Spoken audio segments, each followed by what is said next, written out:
Mimpi itu penting. Karena di situ manusia nggak punya nafsu, nggak punya keinginan. Sehingga yang ada itu, kata Nabi itu ada sittatun wa arba'una juz'an minan nubuwah.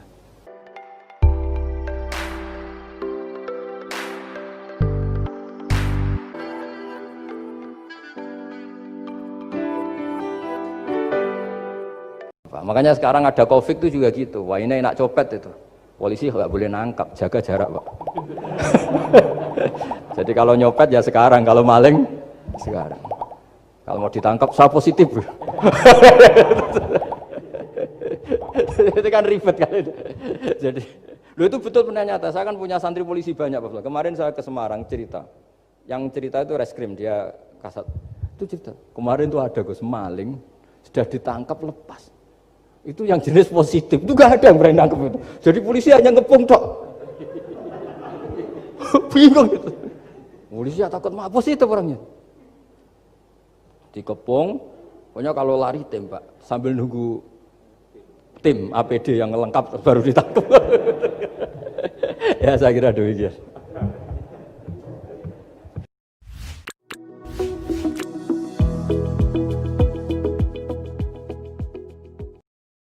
Assalamualaikum warahmatullahi wabarakatuh. Bismillahirrahmanirrahim. Tabarakalladzi nazzala al-furqana ala 'abdihi liyakuna lil 'alamin nadhira. Allahumma shalli wa sallim ala habibika Mustafa Muhammadin wa ala alihi wa sahbihi asmain. Nama ba'du. Yang sangat kita hormati bersama ini ada Bapak Rektor, ada Bapak On, Bapak Rohidin, semua wakil rektor, semua yang ada di sini dan semua muhibbin, semua pecinta ngaji yang saya hormati. Meneruskan ngaji yang sempat tertunda sudah beberapa kali. Saya memang termasuk orang yang sangat menekuni ilmu seperti yang dikatakan Pak Fathul Wahid lagi. Dikatakan lagi berkali-kali bahwa memang penelitian itu saya berkali-kali bilang tidak harus orang-orang pinter banget sebetulnya, karena perangkat yang disediakan Allah ini juga menyediakan untuk orang-orang bodoh. Dan itu hikmah terbesar dari Islam. Jadi Islam ini bisa difahami orang pinter juga oleh orang-orang yang enggak pinter. Saya punya kenangan tentang ilmu astronomi. Kita belajar falak itu jelimet Pak Fathul Wahid, jelimet sekali. Ketika ada perdebatan misalnya awal Ramadan itu Ahad sama Senin. Saya lagi misalnya Ahad, Minggu sama Senin. Karena kita ini di pesantren kalau bilang minggu itu kadang dilarang, harus bilang ahad. Apalagi kiainya Pak Fathul Wahid di Kudus, Kiai Torehan itu fanatik itu, enggak boleh orang bilang minggu, harus bilang ahad. Yang lucu itu ada seorang kiai yang sangat fanatik terhadap Islam, itu enggak mau kalendernya ditulis kenaikan wafat Isa Al-Masih. Karena keyakinan umat Islam bukan Isa yang wafat tapi Sibeh Isa, itu di kalender Kudus kan wafatnya dalam kurung Sibeh Isa. Ya, yang menyerupai Isa, jadi saking fanatiknya tetap menulis sesuai keyakinan. Saya teruskan. Orang kadang bilang begini, cara orang yang tidak mendalami ilmu. Wong sama-sama kiai, sama-sama ormas Islam kok beda awal Ramadan, sehingga jadi debat Ahad atau Minggu sama Senin. Saya punya mak-mak ya, kalau orang sepuh itu yang dulu ikut buyut saya. Jadi saya ini generasi kelima, itu orang itu muammar, ditakdir umurnya panjang. Itu bilang gini, Gus, sebetulnya untuk tahu kalender yang benar mana itu gampang katanya. Cari tanggal 15, nanti kelihatan siapa yang salah. Ternyata betul, kalau dihitung Ahad, nanti 15-nya misalnya jatuh hari apa, nanti kelihatan ternyata pas yang dikatakan 15 versi Ahad itu bulan belum purnama. Purnamanya itu di versi mereka yang tanggal 16. Berarti benar mana? Yang Senin kan? Tapi yang versi Senin ternyata betul pas 15 pas purnama. Artinya apa? Allah menyediakan perangkat untuk menguji Senin apa Ahad dengan cara awam, yaitu nunggu tanggal 15. Artinya gini, kata siapa yang tahu itu hanya orang pinter gitu. Orang awam juga bisa tahu. Karena agama ini milik bersama, ya milik orang pinter, milik yang tidak pinter.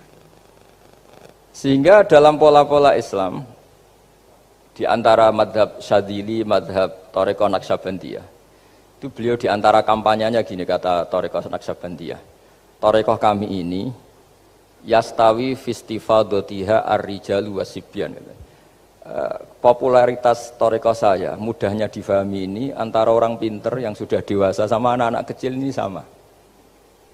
Kenapa demikian? Kalau dalam filosofi kebenaran itu ada pepatah fa innal haqqa adharu min syamsidz dhahirah. Kebenaran itu lebih jelas ketimbang matahari di siang hari. Sehingga mereka dengan mudahnya mensifati Allah misalnya adz-dzahir, zat yang begitu jelas. Kenapa Allah begitu jelas? Karena ulama dulu cara kalau dalam bahasa pondok mensifati, menstatuskan alam raya ini maujud. Maujud itu ada.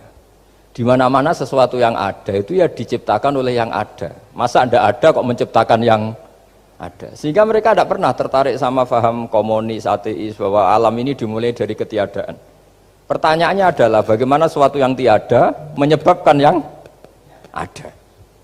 Sehingga ulama dulu pinter, sifat wajib itu apa? Wujud. Karena alam raya ini kadung wujud, kadung maujudat, maka Allah harus wujud. Berhubung wujudnya Allah itu wujud penyebab, harus qadim atau harus awal. Masa penyebab datangnya terlambat dulu yang jadi efek dari penyebab itu. Sehingga mereka dengan gampangnya mensifati Allah adz-dzahir, zat yang begitu jelas. Sehingga Imam Sibawayh ahli nahwu itu juga mengenali Allah lewat teori nahwu. Beliau bilang Allah itu siapa? Allahu a'raful ma'arif, zat yang paling mudah dikenali. Nah sehingga tadi seperti yang dikatakan Pak Rektor, sebetulnya perangkat ilmu seperti tadi menemukan bulan itu diantaranya ditemukan kalau bulan tuh nggak rata itu ya lewat teori gambar, karena sekian jarak punya akibat sekian, punya misalnya kita melihat gunung kelihatannya indah, padahal di situ ya ada lubangnya, ada pohon yang tertebang, ada pemandangan yang nggak indah, tapi gara-gara dilihat dari jauh semuanya indah. Maka disarankan orang yang baru gak suka istrinya terus melihat dari jauh, tinggal minggat lah kira-kira. Kalau ditinggal minggat 2 bulan itu mesti cinta lagi itu. Kan fungsinya baru kelihatan itu. Tapi kalau dekat terus tuh mesti sama neknya lah kira-kira gitu, sama mangkelnya itu. Sehingga itu ya dipakai teori juga dalam silaturahim. Di agama terkenal ada pepatah zuruhibban tasdad hubban. Jadi ya jangan sering ketemu, nanti kamu gampang cinta. Kalau sering ketemu ya gampang bosen lah kira-kira seperti itu. Nah, kemudian teori-teori awam ini dikembangkan. Yang awam, jadi dulu orang menemukan matahari itu besarnya kayak apa, rembulan besarnya seberapa, itu dilihat setiap kita melihat mobil, itu jarak 1 kilo masih kelihatan sekian meter. Nanti kalau 2 kilo berkurang sekian senti, kalau 3 kilo berkurang sekian senti, terus dikalikan ya kira-kira seperti itu. Kalau rembulan masih kelihatan segede itu berarti kali sekian pengurangan tadi, terus ditemukan. Makanya kita Pak Fathul Wahid yang di pesantren, yang memang serius ngaji, itu di situ ada ilmu falak, itu ditemukan sebelum ada teknologi. Jadi kita tahu gerhana itu lamanya berapa, terus yang kena gerhana sisi mana, terus itu dihitung. Karena dari dulu sains, ilmu itu di atas teknologi. Jadi kalau keyakinan kita di pesantren, teknologi itu hanya menyumbang nggak sampai 30%. Jadi orang bisa menemukan pesawat misalnya itu karena melempar batu, kalau masih ada tekanan batu itu tidak akan jatuh. Padahal batu itu tidak ada mesinnya, asal ada tekanan dia tidak jatuh. Terus dihitung kecepatan berapa yang menjamin sesuatu itu tidak jatuh. Hanya ditemukan pesawat, meskipun mau landing harus tetap banter, karena kalau tidak banter jatuh.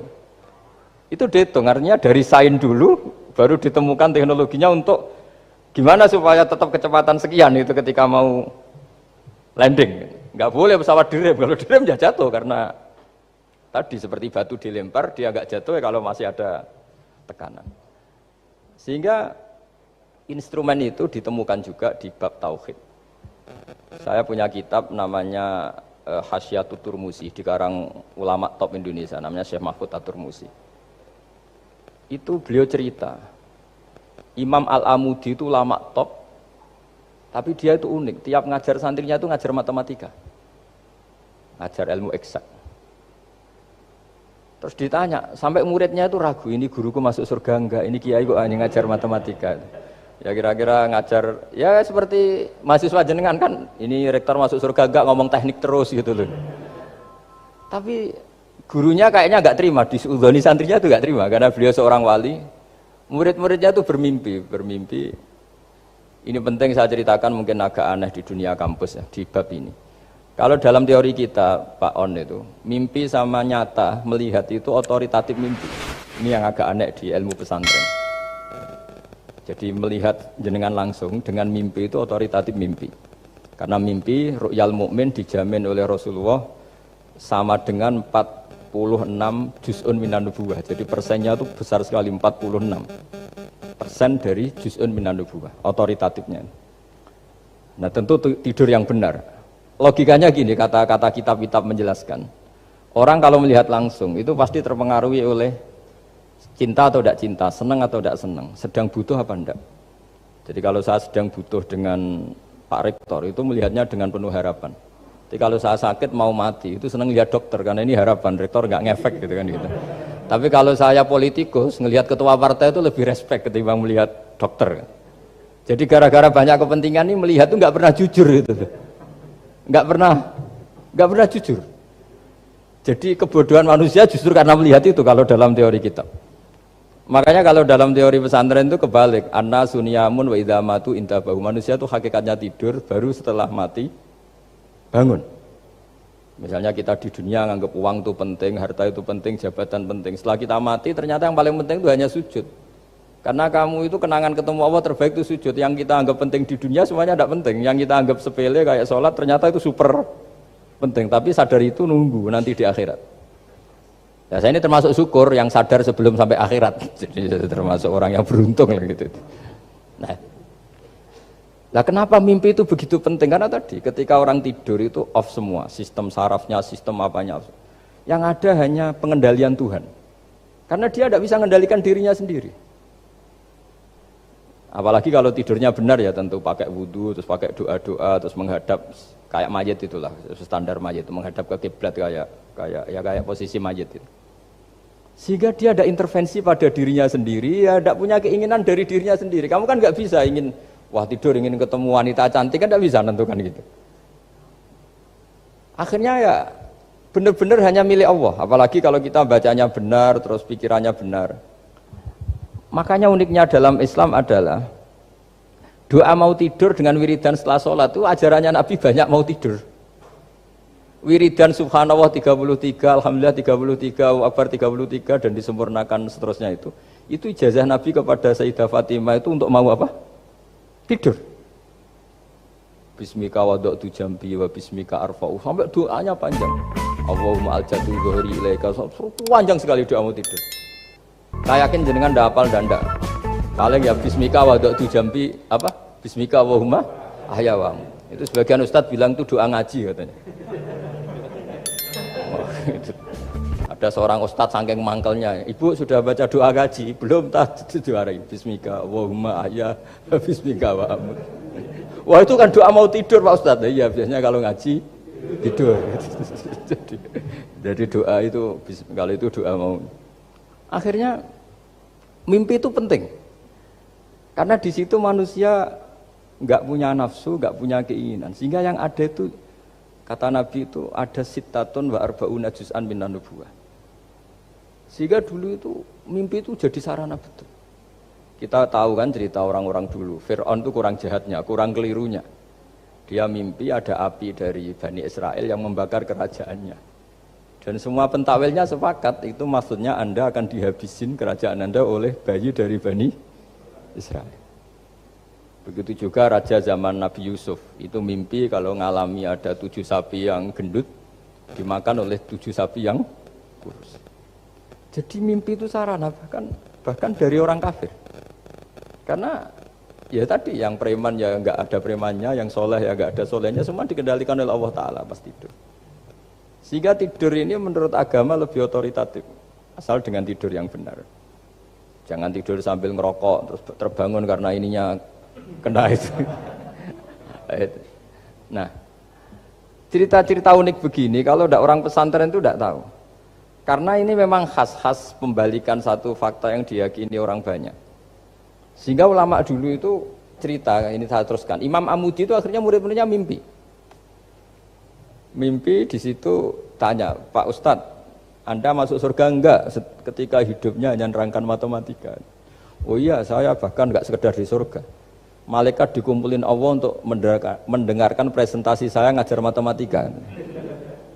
Jadi kata dia cerita, Allah bilang gini ke malaikat, hei para malaikatku, kenapa kamu iman sama saya? Ya karena saya melihat engkau ya Allah, melihat kekuasaan engkau. Tapi imannya orang ini itu melebihi iman kamu.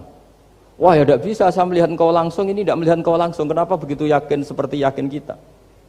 Oh iya. Terus Imam Amudi, silahkan ajari matematika. Imam Amudi mulai ngajari matematika. Terus beliau ngajari ya sederhana. Angka 2, 3 sampai ribuan sampai jutaan itu binisbat ilal wahid nisbatun wahidah, yaitu nisbatul far'i ilal asli. Hanya ngajar itu dok. Dunia ini apapun banyaknya variannya, apapun banyak makhluknya, itu semuanya adalah nisbatul far'i ilal asli. Angka 2 ya cabangnya 1, 1 juta ya cabangnya 1, semua itu dimulai dari 1. Jadi di mana-mana hitungan itu dimulai dari 1. Dan 1 ini harus ada, yaitu Tuhan. Matematika akhirnya malaikat, wah keren juga maksudnya. Keren juga maksudnya. Akhirnya Allah bilang, dan itu didawuhkan juga oleh Rasulullah SAW, tuba liman amana bi walam yaroni. Yang hebat itu imannya orang yang enggak melihat saya. Makanya masyhur itu, malaikat ditanya Allah, siapa imannya yang paling kuat? Ya kita, karena melihat engkau langsung ya Allah. Para nabi. Terus tapi yang dari sekian pertanyaan itu jawab sama, yang paling ajaib adalah umat-umat Muhammad di akhir zaman, enggak menangi nabinya, juga enggak pernah lihat surga neraka, tapi iman sama saya. Dan mereka punya cara untuk imannya itu berkualitas sama dengan kamu para malaikat. Ya diantaranya dengan cara logika tadi yang saya utarakan tadi. Am khuliqu min ghairi syai'in am humul khaliqun. Kalau alam raya ini wujud, maka penyebabnya harus sesuatu yang wujud. Masa sesuatu yang enggak wujud menyebabkan yang wujud. Kalau angka 10 ada, 1 juta ada, pasti dimulai angka 1. Makanya nisbatusnaini wal arba'ah ila ma la nihayatalaha, itu semuanya nisbatul far'i ilal asli. Semua angka berapapun jumlahnya itu binisbat ilal wahid adalah nisbatul far'i ilal asli. Itu cara-cara, makanya tadi kajian ilmu itu tidak ada habis-habis. Makanya perasaan saya itu kemungkinan orang Islam jadi ateis itu kecil, Pak Fathul Wahid. Saya punya kitab, ini saya ulang lagi, kitab calon wali. Kenapa saya sering cerita wali? Kalau di kampus itu kan orang inginnya ya jadi dekan, jadi rektor, atau jadi menteri lah kira-kira gitu. Kalau di pesantren orang itu cita-citanya satu, ingin jadi wali. Ya supaya majelis ini barokah, saya tidak perlu cerita dunia kampus. Kalau ceritakan corong Jawa nguyai segoro lah. Bongso keinginan gitu kan tidak selera saya, juga ada dunia saya. Supaya sampai dapat ilmu ya saya cerita dunia. Itu kitab, saya punya kitab calon wali lah kira-kira, atau wali sudah wali top, namanya kitab Tasbihul Fuad, karangannya Sayyid Abdul Haddad. Itu beliau cerita, di antara ceritanya itu unik, kata beliau begini, saya itu tidak khawatir orang Islam jadi murtad, apalagi jadi ateis, karena kalimat la ilaha illallah itu sahlatun qoribah, kalimat yang mudah sekali. Sehingga saya tidak khawatir orang Islam yang ketemu orang ateis, ketemu orang macam-macam, asal diajari kalimat ini secara benar. Terus beliau cerita, yang saya takut tuh mereka masalah perempuan dan harta. Kalau iman kayaknya enggak. Singkat cerita, yaitu di kitab seperti itu. Singkat cerita, saya ketemu banyak orang yang kuliah di McGill atau kuliah di Amerika, di Jerman, mungkin di Norwegia, di mana-mana, di Australia, dan ketemu teman-teman yang di Korea Selatan juga. Mereka itu orang kebanyakan yang nyuwun sewu enggak keluarga kiai, tapi mereka enggak ada yang enggak tetap iman. Ketika saya tanya, kenapa Anda tetap iman? Padahal ada beberapa negara yang lebih stabil, lebih makmur dibanding negara yang mengklaim sebagai negara Islam. Itu cara berpikir ya sederhana. Enggak lah, kayaknya kok Tuhan kok ada tanggal lahirnya? Enggak lah, kayaknya yang namanya Tuhan tuh ya awal lah. Masa pencipta langit bumi dituhani orang yang lahirnya di bumi, kayak enggak lah kayaknya. Jadi ya berpikir sederhana. Padahal ya kurang ajarnya Masya Allah. Anak ini ya dugem ya macam-macam, tapi kalau ditanya disuruh yang lain nggak mau dia. Enggak lah, kayak yang benar tetap Islam. Karena kalimat ini, yaitu tadi eksistensi Tuhan tadi, eksistensi Allah itu La ilaha illallah itu kalimatun sahlah, kalimatun qoribah, kalimah yang begitu mudah difahami. Kenapa mudah difahami? Misalnya kita ngaji. Tuhan itu siapa? Yang menciptakan langit dan bumi. Dengan misalnya perbandingan Tuhan itu siapa? Yang lahir di bumi tahun sekian. Enak mana cara kita menerima itu? Kan keren yang menciptakan langit dan bumi. Tuhan itu siapa? Yang ada sebelum langit dan bumi. Dengan misalnya Tuhan adalah yang lahir di bumi. Keren mana? Nah, bayangkan kalau kita punya Tuhan Fir'aun. Sudah mati jadi tontonan kan, terus gak keren maksudnya punya Tuhan kok seperti itu. Nah ini yang katanya Syekh Abdul Haddad, kalimat ini sahlatun qoribah.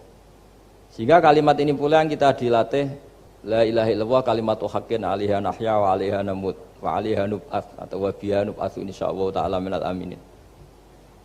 Nah, saya sebetulnya tadi datang itu tidak ingin menjelaskan ini, tapi tadi kata Pak Fathul Wahid, ilmu itu kalau dikaji tambah hari tambah mudah, karena perangkat untuk menemukan bulan itu misalnya nggak rata itu gampang sekali. Pakai teori pemandangan ya bisa, pakai teori gambar juga bisa. Kalau teori pemandangan tadi, kalau kita bisa melihat mobil 2 meter masih kelihatan 2 meter, itu dengan jarak berapa masih orisinil seperti itu. Tambah jauh, tambah tidak kelihatan, tambah jauh, tambah. Nah ternyata setelah 5 kilo misalnya tidak kelihatan, berarti untuk jumlah 2 meter hilang per 5 kilo. Nah berarti kalau bulan masih kelihatan segitu, berarti jarak kita dan bulan kira-kira sekian ribu kilo. Itu bisa dihitung, itu tanpa teknologi. Makanya sebetulnya teknologi itu nyumbang itu nggak sampai 30%, yang paling banyak ya sains tadi, pengetahuan itu yang kayak tadi orang menemukan pesawat, itu kontribusi terbesar tetap pengetahuan. Misalnya pesawat dari bahan ini kalau kecepatan sekian kena angin pecah enggak? Tetap pengetahuan yang menopang itu. Teknologi kan paling mengantar supaya pesawat kecepatan sekian didorong mesin sekian dengan apa begitu. Nah, pesantren seperti kita ya, saya ini dididik Mbah Mun, dididik bapak saya, buyut-buyut saya, kiai. Itu sekali alim, yang alim betulan, itu ya alim betul. Ya karena memang yang repot nih yang agak-agak dukun itu ya ribet itu. Penting rambutnya gondrong, terus terkenal gak pernah mandi, terus nanti ada orang tertentu tertarik minta doa, ini yang ribet ini, susah ini sertifikasinya susah ini karena. Tapi kalau kita ini di pesantren yang cara sertifikasinya jelas. Jadi berani jadi Gus harus bisa baca Mu'in gitu, berani jadi Kiai harus bisa baca Wahab. Aturan mainnya jelas kalau di ini. Yang repot tuh yang sebagian itu aturan mainnya tidak jelas. Terus promosinya itu pernah datangi menteri loh, pernah datangi, wah ya ribet kalau ukuran keren tuh didatangi apa? Menteri atau pejabat. Saya teruskan ya, karena ilmu itu harus menyelamatkan kita sampai di depan Allah Subhanahu wa Ta'ala. Nah, ketika kita menyifati Allah itu az-zahir, zat yang begitu jelas. Itu kalau kita kan kok begitu jelas padahal nggak bisa dilihat, terus kita sendiri tidak pernah melihat. Tapi eksistensi Tuhan sebagai Tuhan, yaitu al-wajibil wujud, itu jelas sekali karena nggak mungkin suatu yang wujud diciptakan oleh yang tidak wujud. Kenapa harus awal? Masa pencipta datangnya terlambat? Terus juga harus baqo itu abadi atau al-akhir kalau dalam bahasa Quran. Masa zat yang superior kemudian kalah sama yang diciptakan? Berarti nanti ada kekuatan besar yang mengalahkan Tuhan. Ya kan ya aneh, kekuatan ini dalam kendalinya kemudian Allah kalah kan tidak mungkin. Makanya disebut al-akhir. Allah pasti tidak ada yang mengalahkan. Terus diantaranya lagi disebut qiyamuhu binafsihi. Kalau dalam bahasa Quran disebut al-qayyum, zat yang berdiri sendiri. Gak boleh Tuhan butuh yang lain. Kalau butuh yang lain berarti bergantung pada yang lain. Dan nggak usah jadi Tuhan lah kalau masih butuh yang lain. Sehingga karena kekuatan ini, saya ulang lagi, karena kekuatan ini, ketika anak-anak mahasiswa kuliah di Jerman atau di Swiss, di negara-negara yang lebih bahagia ketimbang negara yang mayoritas Muslim, itu mungkin mereka tertarik sama sistem negara itu karena ada jaminan sosial ini. Tapi nggak pernah tertarik sama Tuhannya negara itu, karena dihitung-hitung tadi Tuhannya mesti keren kita gitu. Jadi, nah ini cerita ke saya Abdul Haddad. Kata saya Abdul Haddad, kamu tidak usah khawatir lah umat Islam murtad atau jadi ateis gitu. Karena penjelasan tauhid Islam itu begitu jelas. Jadi by design manusia itu pasti nerima tauhid kira-kira gitu. Jadi ini pentingnya adz-dzahir. Jadi Allah itu begitu apa? Jelas. Tapi Allah juga mensifati dirinya al-batin. Nah, al-batin itu gak mudah dikenali. Kenapa? Karena tubuh kita desainnya ini profan. Tubuh kita tidak sempurna, rentan. Nah, tentu sesuatu yang enggak sempurna ini tidak bisa melihat zat yang super apa? Sempurna.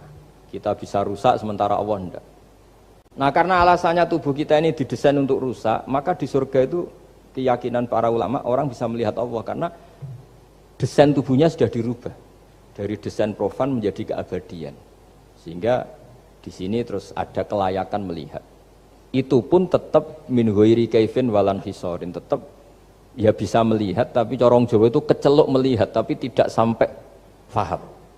Karena bagaimanapun Allah itu la tudrikul absar wa huwa yudrikul absar. Bagaimanapun Allah itu laisa kamitslihi syai'un, tidak ada padanannya.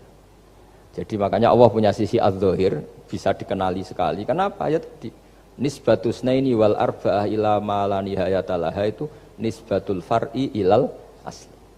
Saya punya kitab Pak Fathul Wahid, diajar Mbah Mun dulu, kitab Al-Husnul Hamidiyah. Itu yang ngarang itu ya kayak kelihatan ngawur, tapi ngawurnya orang alim. Jadi di situ ada gambar, gambarnya itu nggak jelas. Mungkin pengarangnya juga nggak bisa gambar kayaknya. Wah bulat, benang bulat ada, gambar gunung ada, gambar yang tambah ngawur ya banyak sekali. Gambarnya itu nggak ada yang jelas. Tapi dari nggak jelas itu beliau bilang gini, gambar yang bulat ini, yang nggak jelas ini, tetap kamu punya rumus kan? Itu dimulai dari satu titik. Mau gambar gedung tingkat 5, mau gambar hutan ada harimaunya, tetap dimulai dari satu titik. Ya alam raya ya seperti itu, mau ada Mars, cek mau ada Jupiter, kayak tetap dimulai dari situ titik. Nah ini namanya nuqtatul wujud, titik kewujudan, yaitu Allah Subhanahu wa Ta'ala. Sehingga ketika kita ngaji, ketika di pesantren dulu, penjelasannya adalah Al-Quran maknanya dipadatkan di Fatihah, Fatihah dipadatkan di Bismillah, katanya Bismillah dipadatkan di titiknya ba. Nah, titik ba ini dianggap titik awal wujud, bi kana makana wa bi yakunu mayakun. Kira-kira Allah mentitahkan karena saya semuanya yang ada dan karena saya yang mau ada bisa saya adakan. Nah, itu sirinya lah. Jadi menerangkan tauhid itu pakai gambar. Gambarnya keliru sekali lah kalau dalam orang seni mesti ngelihat nggak seni itu. Karena dia nggak butuh gambarnya, butuh mau menjelaskan buat dunia sebanyak ini, buat alam raya sebanyak ini tetap dimulai dari satu titik. Nah, sehingga di sini ada tauhid qul huwallahu ahad, Allahus samad, tak terus ya. Nah, saya mohon lewat penjelasan ini ya, baik orang yang ahli teknik maupun ahli medis, ahli apa saja, tolong latihlah memberi penjelasan yang mudah. Sehingga agama ini mudah dicerna. Sehingga kalau ini dijelaskan cara mudah beragama itu jadi gampang. Makanya ciri utama agamanya orang-orang baik itu satu, man radiya billahi robba. Radiya itu senang banget. Kenapa senang banget? Karena memang agama ini nyaman, indah. Jadi datang dengan kebenaran yang mudah dicerna. Coba kalau agama ini datang dengan cara misalnya gini, kamu harus menuhankan ini. Dan kita tahu itu lahirnya di bumi. Kan ada yang ganjel. Kok Tuhan sama buminya dulu, buminya ini gimana ini? Kan pusing. Bu Anda profesor nggak bisa jawab itu. Tapi kalau Tuhan itu adalah yang ada sebelum langit dan bumi kan, ya iyalah masa Tuhan terlambat datangnya kan, terus enak gitu menerimanya itu.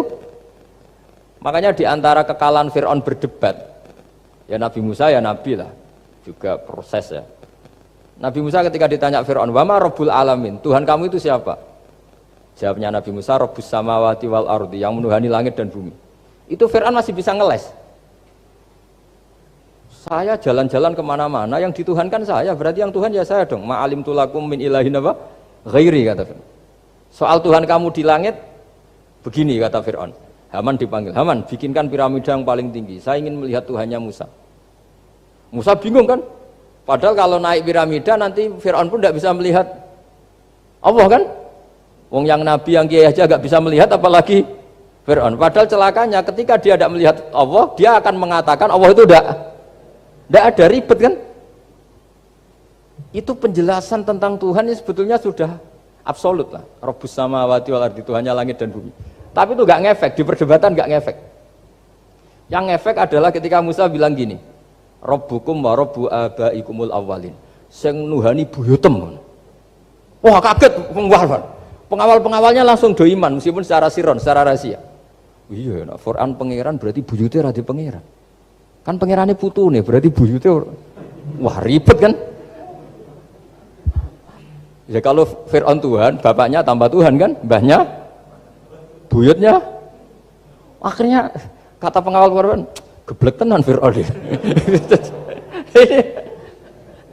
Artinya apa? Kadang argumentasi yang sudah benar, yaitu Tuhannya langit dan bumi kan ya benar lah. Tapi itu tidak ngefek, di perdebatan tidak ngefek. Yang ngefek adalah ketika Rabbukum wa Rabbu abaikumul awwalin, yang nuhani nenek moyang kamu. Orang mulai mikir kalau Fir'aun itu Tuhan, lalu nenek moyangnya Tuhannya siapa? Jadi ini seninya, makanya diantara syarat Nabi, jadi Nabi itu sidik, amanat, tabligh, fatona. Fatona itu ada kecerdasan. Dulu Nabi ya sering dibully, jangan kira Nabi itu enggak sering dibully, sering juga Pak Rektor. Jadi ada unta itu kena kudis. Kudis itu ya jenis penyakit menular. Nabi dengan teori tawakalnya, Nabi itu punya dua teori, kadang pakai teori tawakalnya, kadang pakai teori preventif. Makanya Nabi pernah ngendikan kalau ada penyakit menular di situ, kamu jangan di situ.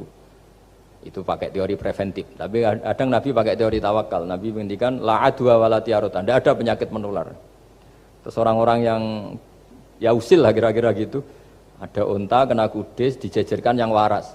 Ternyata yang waras ikut kudisen lah, ikut sakit. Senang orang ini. Ya Rasulullah, ini saya jejerkan ternyata yang enggak tertular jadi tertular. Padahal engkau bilang enggak ada penyakit menular. Nabi jawabnya lucu. Faman a'dal awwalah, kalau yang pertama ini tertular siapa? Dia dikira Nabi itu kalah karena melihat unta yang kedua. Ternyata Nabi enggak, ketika dipanggil ya Rasulullah ini unta agak gudikan, tak jajarkan yang kudisen, ternyata ikut kudisen. Berarti penyakit itu menular. Tapi Nabi jawabannya faman a'dal awwal, lalu yang kena penyakit pertama tertular oleh siapa? Wah itu asli dari Allah. Ya maksud saya seperti itu kata Nabi. Nah itu yang dikatakan fatona. Jadi Nabi itu harus punya sifat apa? Fatona. Karena dengan kecerdasan itu Nabi bisa berargumentasi. Subhanallah wa bihamdihi adada khalqihi wa ridha nafsihi wa zinata arsyihi wa midada kalimatihi. Subhanallah wa bihamdihi adada khalqihi wa ridha nafsihi wa zinata arsyihi wa midada kalimatihi.